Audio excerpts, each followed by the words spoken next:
So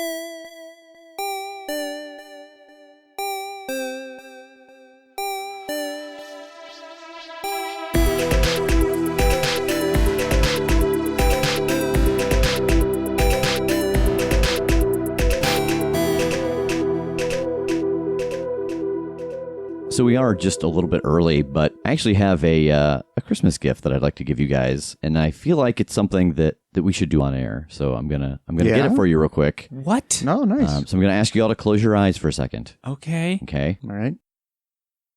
Okay, everybody, open your eyes. Oh my God, it's beautiful. I had to take a second. They make me uncomfortable to look at. I love it so much. Thank you. Trash. So I got them each a set of 6-sided die that are not laid out properly. So like for the one, it's just up in the corner. For the 6, they're almost in a circle. It just is, none of it makes sense. Pips are offset differently. Yeah. Oh, God. Yeah. I'm emotional. I love it so much. My 6 looks like a smiley face with a smirk. Yeah, they're hideous. They're Yeah. good, but somebody, if we post a picture of these, somebody in our Discord will pack bond with them immediately. They'll be like, they're too ugly. They need to be protected. They're ugly. I love them. They need to be cared for. So over this last week, we passed our last Patreon goal, and we had said that we were going to announce what the new one is. So I think it's time to do that because we are actively working towards the next goal. So we are going to create a new series of 9 one-shots. It's going to be called Tales from the Omniverse, and each one will feature a new game or supplement to a game, and we'll have a guest or two either running the game for us or playing the game with us, and Tales from the Omniverse will encompass our next 9 Patreon goals. So at every $100 goal, we will release the next part of this mini-series. Tales from the Omniverse will be fully produced just like our Let's Plays, and they will be broken up into chunks that are about 60 minutes or so. But unlike our one-shots, which are normally 3 or 4 parts, Tales from the Omniverse, each one will be as long as the tale that the GM is spinning for us requires. So we may have one that's only 2 parts. We may have one 7 parts. We just don't know until we start playing the game. We want to make sure that whoever's running that game gets to tell the full story they want to tell in that game system. So these are all games that we are excited to learn or to run or to play. So we're going to have a good time with them, and we think that you will enjoy them as well. So if you are not part of the Patreon yet, you can head over to patreon.com/theCritShow to join our community. And it starts as low as $1. And at the $5 tier, you get access to the IPT RSS feed, which gives you the ability to listen to Hero Salad, investigate the history, and our upcoming miniseries, Tales from the Omniverse. And then on January 1st, the intro for episode 27, we're going to announce our new Patreon tiers, which will be available as that episode goes live. We've added a couple new tiers. We've adjusted some of them based off the feedback we've got from our patrons. And so all of that information and the tiers themselves will be available on January 1st. We also announced, I believe on Friday, through all of our various social medias, we had talked before that we had gotten more than a few requests for us to open our auditions to people who were not local. And after some discussion and talking about some logistics of how we might work things out, we have indeed done just that. So you can go to theCritShowPodcast.com/auditions, and we are now accepting remote auditions. And so with that, we are extending the audition deadline to January 15th. So you can go to our website, go to the auditions page, and all the information you need for the auditions will be there. And with that, it's time to let the recap roll. I'm going to go talk to Grandpa Tincher. So Tass, you have gotten out the IPT communicator. It starts to flash back. Instantly, you notice it's flashing all over, and it just seems to be random. I'm going to try blink twice if you're okay, 3 times if you're in danger. You get a similar thing. It is not the same pattern, but it seems to just be random lights in a random order. TJ, before Kolvar left, he gave me a name. He had talked to the crew and found out about a tracker named Landara who's at the landing. Do you want to go chat up the crew and see if you can find out anything more specific about her? I'm going to go up the sails where I've been working for the past 3 days or so, and I'm going to, talk up some of the guys who I've been working the sails with and the rigging and all that. One of the sailors actually swings over. He tells you that she has gray skin and black eyes, and that she can be found at a bar called The Foothold. Yeah, I have it on good authority from a group of trustworthy sailors that you might be the person who could help me find someone we've lost. A friend of mine's grandpa. He's not from here. I'll help you find him, but there's something I think you should know. You say Death sent you back to remove these unnatural presences from the world. Well, when I met Death at the Black Gate, he sent me back with a task as well, and it's the same one he gave you. So here you all are in the Foothold, and in talking to Landara, you have discovered in this moment, Jake, that the task Death gave you when it sent you back is the same one that it gave Landara. Well, that's perfect then, right? It's almost like we were destined to meet. Kind of seems that way. But in a good way. Not in a you kill me and get me out of here way, but in a we work together to expunge me and my kind from the world. Oh. Yeah, I suppose that way too. So if we're on the same page here, then let's go do the damn thing. You on board? We can go get rid of, you got 3 of us here. Let's go get that 4th guy, get him out, and then there's only 1 left to worry about. Well, getting him out's not going to be that easy. I'm not just sitting around a bar drinking for fun since I know where he's at. He's in a pretty tough spot to get to. Where is it? He's in isolation. The way you say that leads me to believe that that's like a capital I proper noun. There's a place called isolation? Yeah. What is it? It's a prison run by the Eternal Colony. That sounds like a pain in the ass. Yeah. Do you know how long he's been in prison? As far as I can tell, maybe 2 days max. That makes sense. Is it okay if I bring the rest of the squad in on our conversation here so we don't have to relay back and forth? Yeah, that's fine. I'm going to do that. I'm going to turn and wave the others over. We'll go over then. Hi, nice to meet you. Hey, how are you? We'll see, I guess. I thought you said that there were only 3 of the 4 of you. I count 4 here. Oh, yeah. I'll just point to Trog. He's normal. Yeah, I'm the normal one. Yes. Tragically. As he scratches his ass. What an unnormal thing to do. You were doing it as you said it.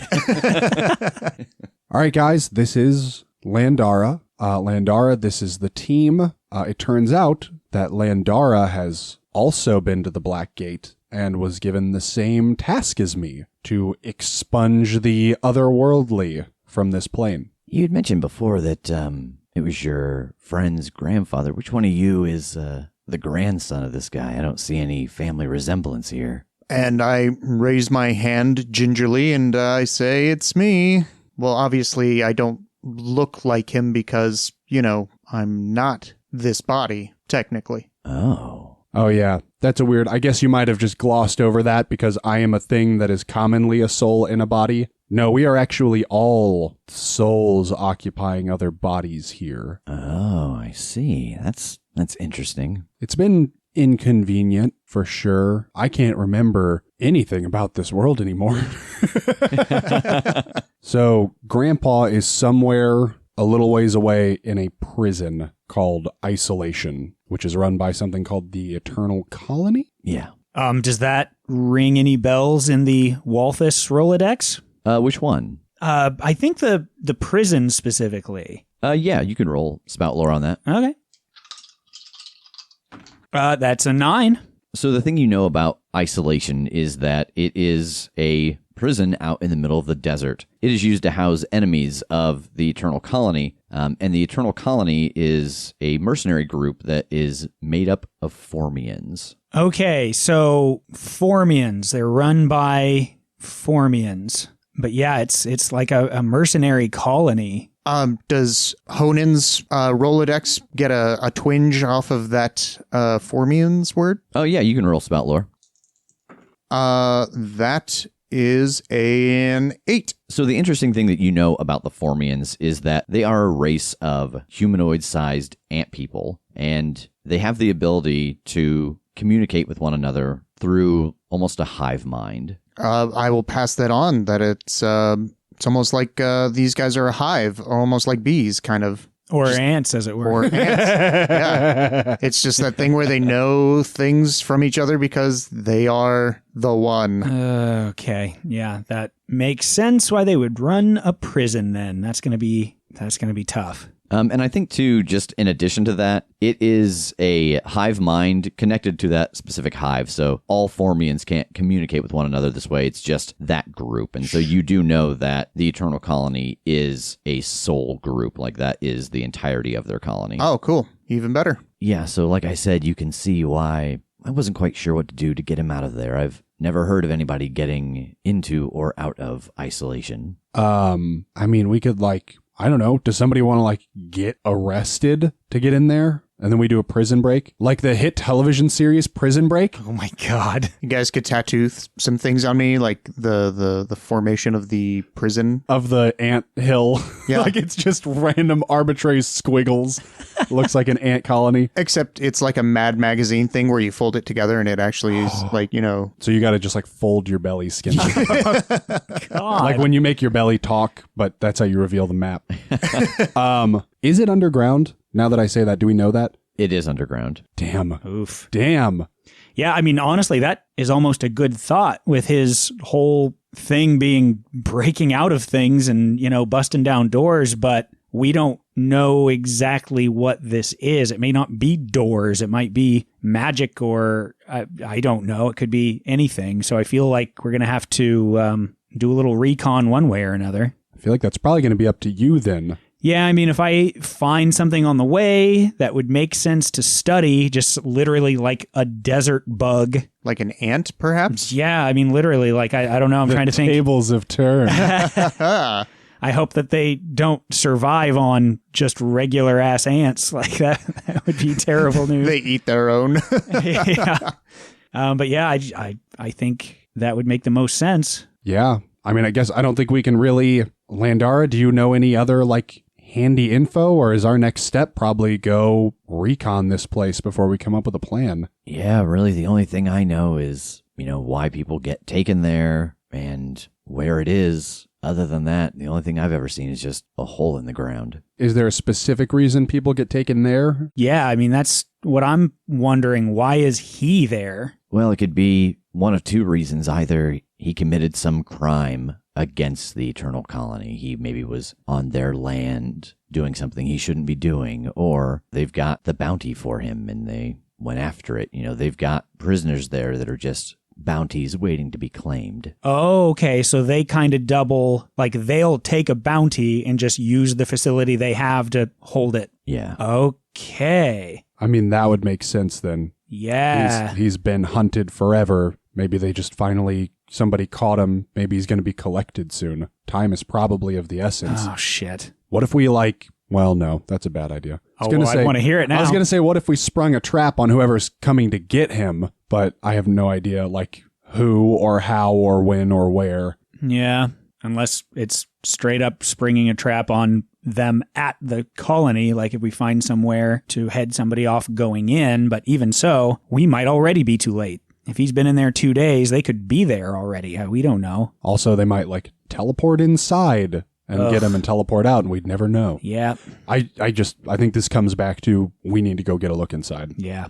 Well, is there any reason to hang around then? Are we all ready to go? Could we just gear up and take off? I mean, I'm ready to go. We just don't really know where we're going. Do they sell maps? I mean, Landara, do you know where this place is exactly? Yeah. Or are you along for the ride? Well, I guess the question would be, what's your price? You'd mentioned before being on your side, and if I'm going to turn down this big bounty, it'd be nice to know what I'm going to get on the other side. How big is the bounty? It's large enough that she scans around the bar room. I think myself and the four of you and everybody in here could retire off of it. Shit. God. Well, we don't have that much, but we do have a little, and it seems like you understand the situation with us. The whole goal is for us to literally leave this world. So, you can have everything we've got.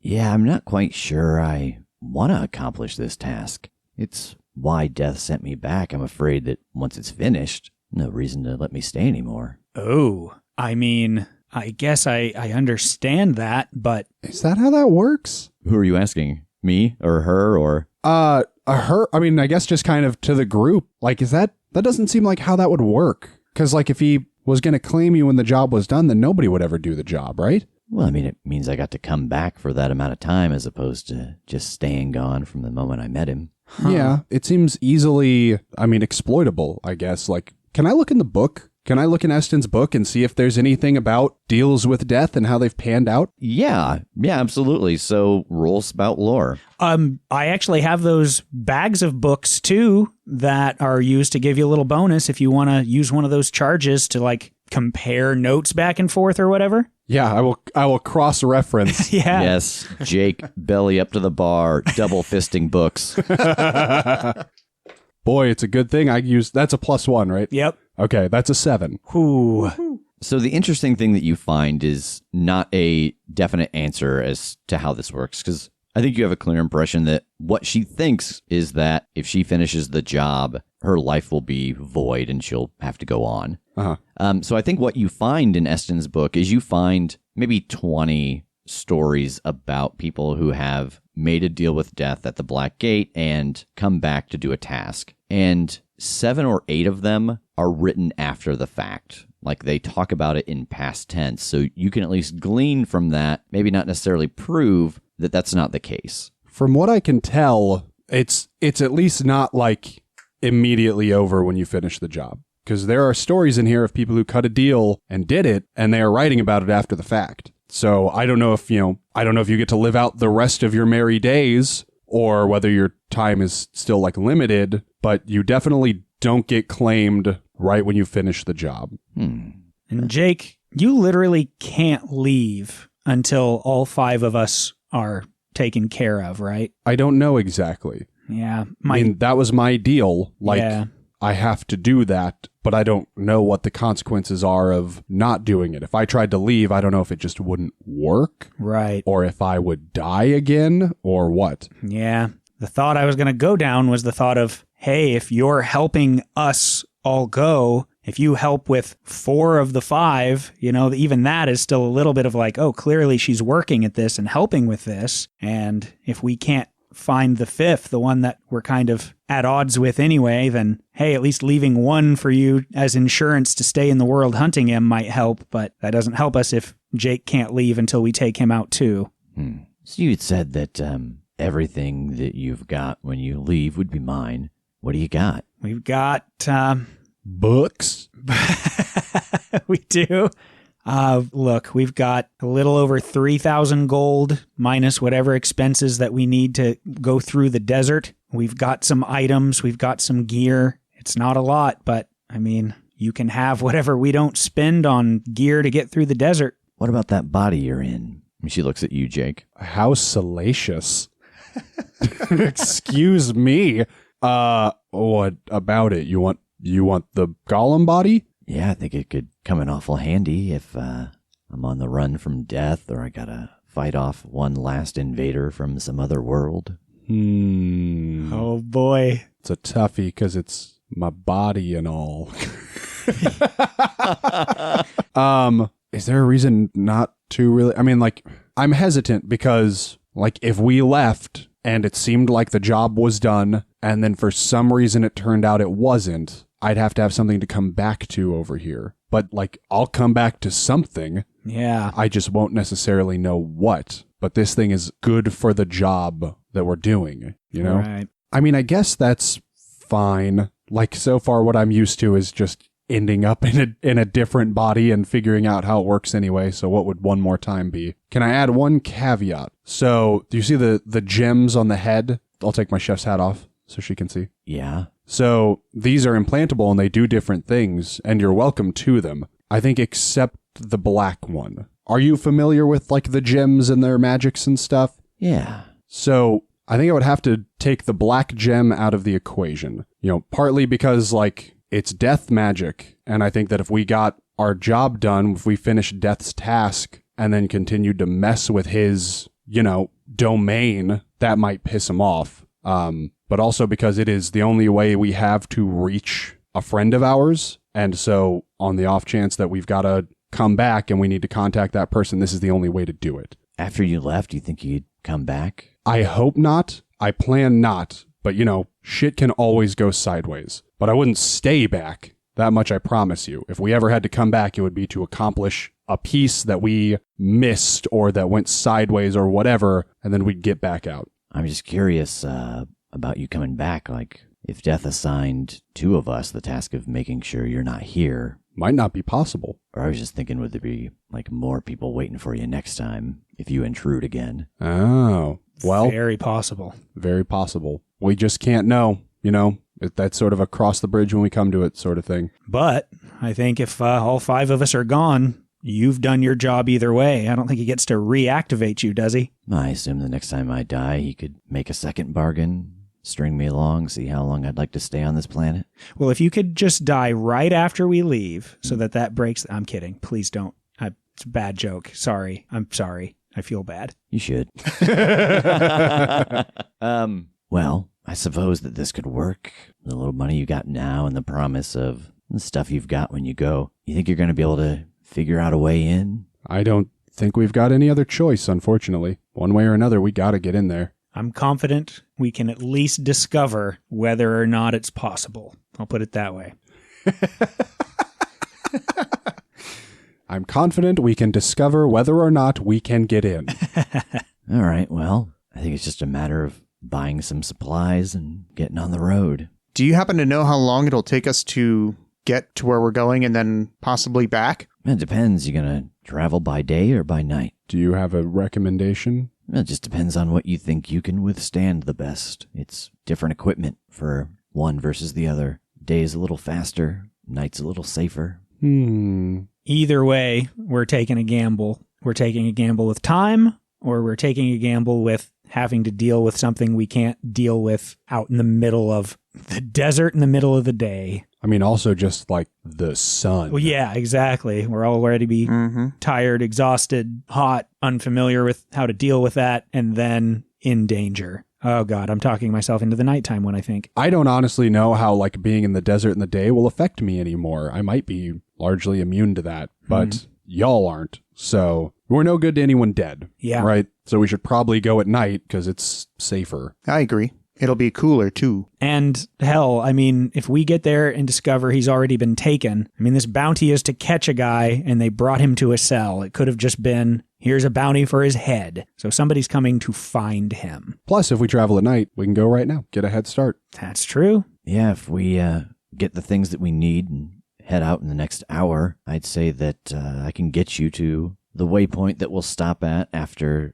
tonight and tomorrow night, basically the sunrise on the second day. And then we could be at isolation just before sunrise on the 4th day. It's not bad. What's the waypoint? That's a little town called Clearwater. Give you an opportunity to refill your water skins. Good call. Okay, definitely.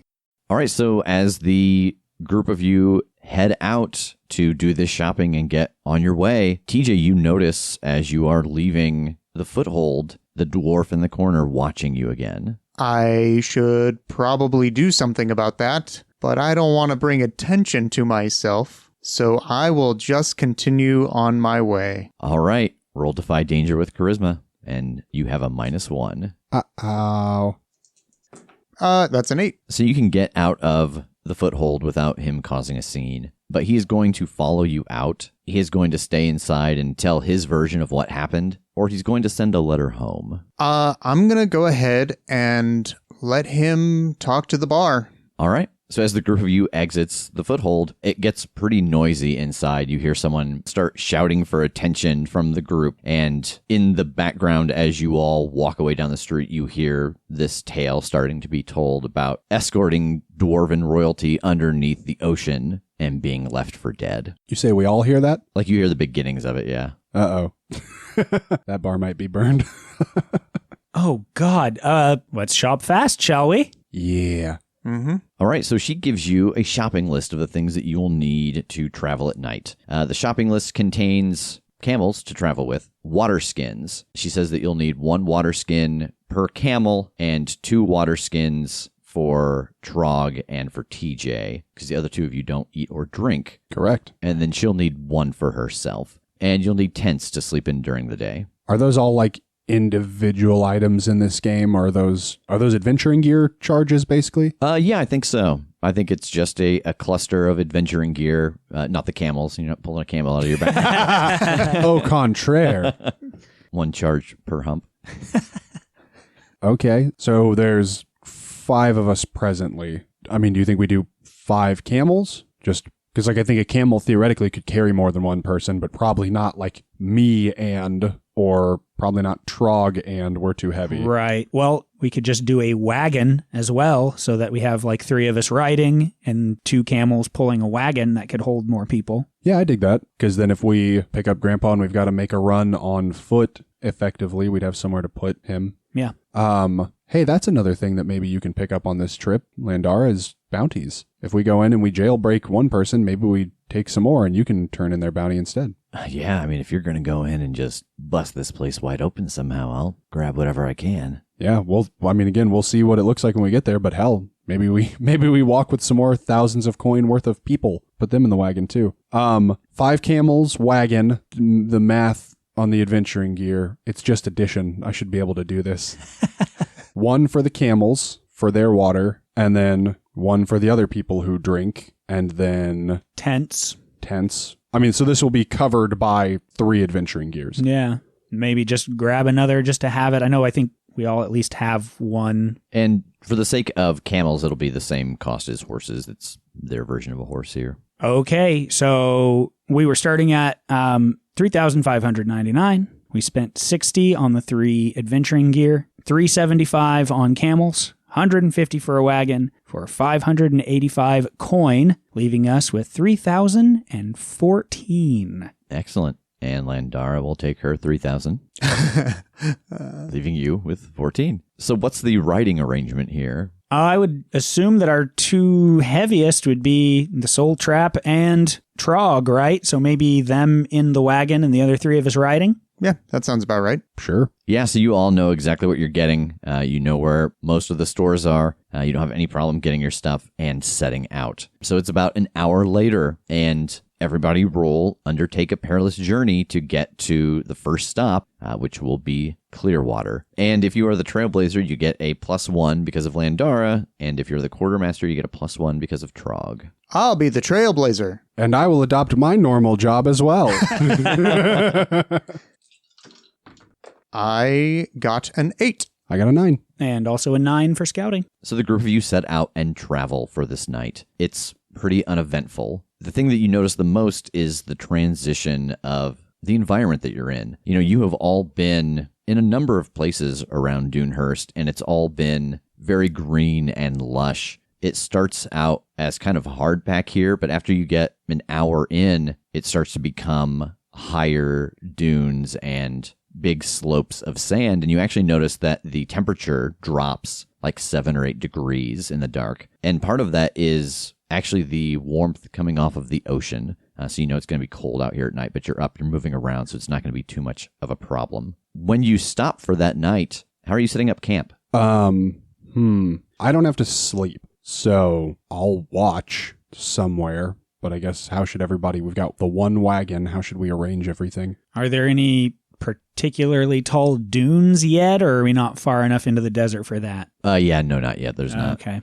Because there's the trick where you have the sweet spot where your tents are either getting the shade from the dunes or from the wagon. But if it's not that tall yet. That's the same one where like the wind blows and you get buried under the dune shifting, right? Yeah, it's fun. Oh, it's yeah, like a game. Let's dig a hole, bury the wagon, and everybody get in Oh, it. I see. Jake just stands on top of the dirt that it's all buried under. Yep. Somebody's like, "What are you doing?" Nothing. Mind your business. Move on. I guess just tents on each side of the wagon so that we have a little bit of a perimeter. Where's everybody sleeping? Jake doesn't need to. Would anybody want to sleep in the wagon? Like, I mean, there's room for 1 or 2 people to sleep in the wagon. Might as well. Yeah, I think it might be a good idea. He's holding up a tent, and it's like laying across him like a blanket. So TJ, where are you setting up your tent compared to the wagon? Like maybe 10, 20 feet away. And Landara will set hers up about the same distance away in the other direction. So you've got a nice big area to watch over. Yeah, perfect. I'll probably just like stand on the front of the wagon then, so I can see like from a little bit higher up all around. I feel like that's my best vantage point. Yes, that's the word I was looking for. Thank you. Is there anything that any of you want to do or talk about before you head to bed? I at least want to spend some time trying to find some bugs that I can study and do my studied essence so I have something deserty and small to sneak into the place with. Yeah, so I think that you don't have any problem looking around and you're able to find a fire beetle. Oh, okay. So you'll take the 4 hours required to study that and then go to sleep. I think I'd honestly just sleep under the wagon in some animal form. What form? Bobcat seems to be my curl up and sleep form. Whoa, 7. Okay, you get a hold too. Whew. So Jake, everybody else is laying down and going to sleep. Roll take watch. Okay. 8. So you're standing on the wagon throughout the course of this day. You know, we joke about this. Roll defy danger with Constitution. No. Now that I have to do it, I'm not as excited about it. That's a 9. So you're going to be able to keep watch and keep focused. But I think the way that the heat is going to affect you, because it does get very hot and you are a big metal man standing in the sun. So you're either going to have a -1 to Dex because it is just sapping your energy. You're going to have a -1 to Wisdom because it is, tedious isn't the right word, but it's kind of mentally daunting to withstand this heat for this long and keep active watch. Or you're going to have a -1 to Con because it's physically draining you. And that -1 will just be a -1 forward the next time you have to use that attribute because it's just, you know, it's taking it out of you in some way. I mean, functionally, I think this is the worst one to pick, but I think I'm going to go with the -1 forward on Wisdom. Because like, I feel like it's just, I'm a big metal man, and probably the thing that's most easily affected now is my mind. Like, I'm very sturdy and stable and able to withstand things, but I'm no less likely to get, like, bored and demoralized. So. Yeah. So you're standing watch, and about 5 or 6 hours have passed. The sun is not quite at its highest point. It's a little past it now. And as you are looking to the south, you hear from behind you. I want to see what that is. You turn around, and standing on one of the dunes right next to you, looking down, you see 2 very large ant men. They have this dark brown carapace, and they are both holding spears, and you see a little bit of luminescence behind them, like they've got wings folded back. Oh. This is like night 1, right? Yeah. We're still like 3 days away from where we're trying to get? Correct. God damn. Cover a lot more ground than I expected. I will just wave. One of them takes flight and hovers where it's at, and the other one lowers its spear and starts pointing at you. I don't speak Formian. I don't know what you're trying to convey to me. I'm sorry. The one that's flying flies in your direction and draws its spear, and it gets right in front of the wagon and drags a line in the sand, and it points from the side of the line that's on the north to the side of the line that's on the south. Like it like draws like an arrow? Like does it just point at one side and then point at the other, or does it seem to like gesture from one to the other? Yes. Like it seems like a go on the other side of this line. Yeah, uh-huh. Okay. What all is on the wrong side of this line? Half of the wagon and TJ's tent. Okay, I can do that, and I'll just kind of shove the wagon, roll it a little ways, and like grab 2 corners of TJ's tent or something and slide him, like trying to not wake anybody up, but get us to where they want us. You move the wagon, and Tass is underneath it, just starts sizzling. He accidentally turned into like a hairless cat. Oh, God.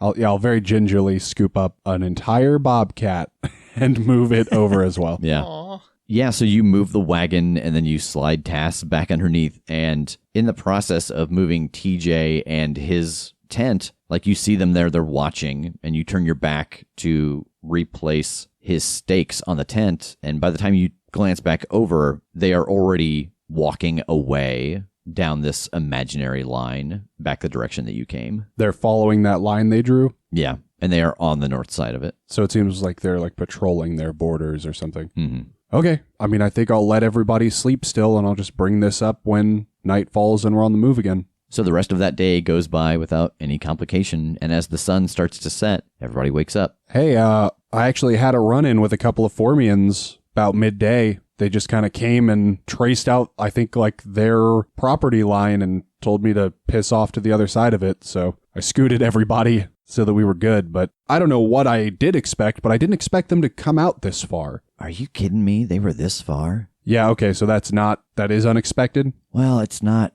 I guess it's not unexpected. It's just, I haven't been out here in a few months, and it's hard to know with the Formians where their territory begins and ends because everything's underground. And she actually pulls out a map, and you can see she's got a pretty big area marked, and she starts redrawing some lines. Which way did they go once they were done? I'll point the direction they started walking. And you can tell that she is redrawing some assumed border lines about their territory. Well, so what do we do? Like, are we crossing over into their zone right now? Unfortunately, we're kind of marked now. 2 of them have seen me, and from what I understand, if 2 of them know us, then they all know us, right? Well, we're not crossing into their territory yet. Essentially, this morning we were supposed to bank west. I thought we just had more time, or else I would have taken us west last night. Yeah, at some point we are going to cross into their boundary, but at least the way that I understand it now, and again, this map could be wrong, it won't be until about 6 or 7 hours before we get to isolation.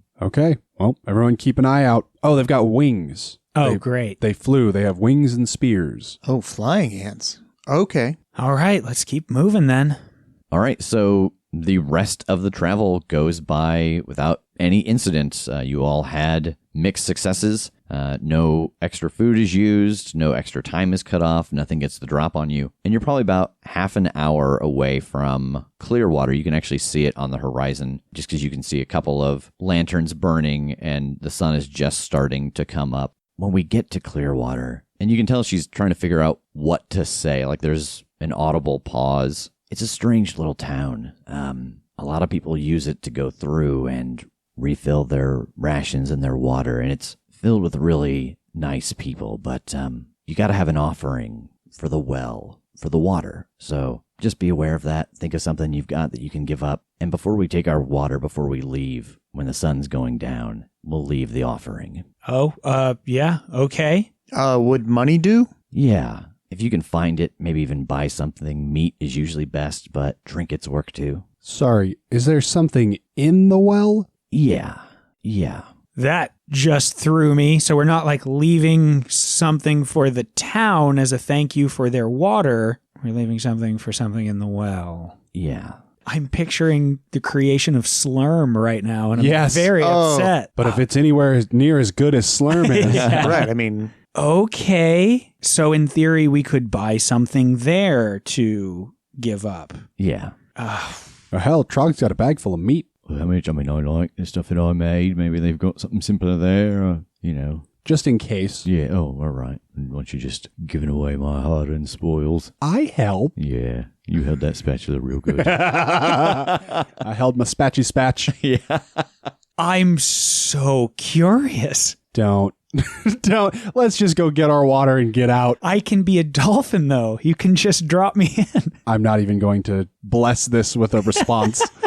So the group arrives in Clearwater, and the sun is just starting to rise. So, do you want to get an inn for the night, or are you going to sleep just kind of on the outskirts of town in your tents, or? I mean, we can get a room. Again, I might just kind of hang out outside with the wagon to make sure nothing happens, or inside with you guys. I don't know. Whatever you think. Yeah, let's buy a little peace of mind maybe for once. Stable the camels and have stuff put up and away, huh? Yeah, I mean, if we're going to get a room and like stable the animals, then I'll probably just like explore the town, I guess, since it'll be daytime. I might as well. All right. You're able to find a room at the inn and to stable the camels. It'll cost you 2 gold for both of those things. Nice. So you get everybody up to bed and get the animals put away and get the wagon parked. And what are you going to do around town? It's, the town is not sleeping during the day. They're up and moving around and getting stuff done.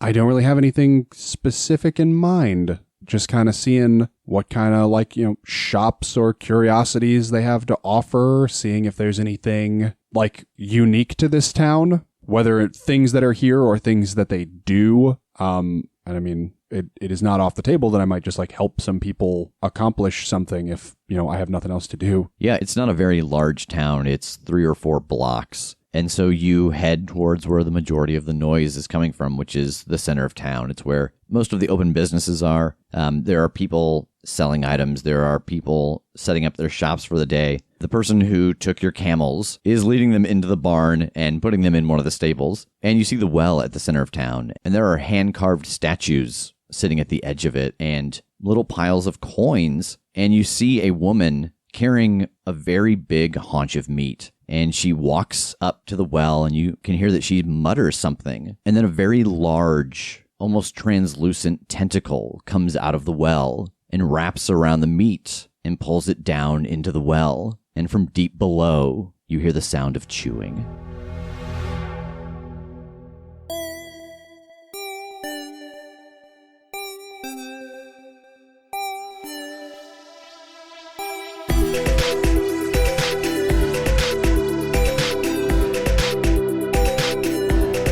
The Critshow is a Critshow Studios production, edited and produced by Brandon Wentz with music by Jake Purley. You can find more information about us at thecritshowpodcast.com. To keep up to date with upcoming live shows, contests, and other special events, follow us at The Crit Show on Facebook, Instagram, and Twitter. For even more weekly content, join us at patreon.com/thecritShow.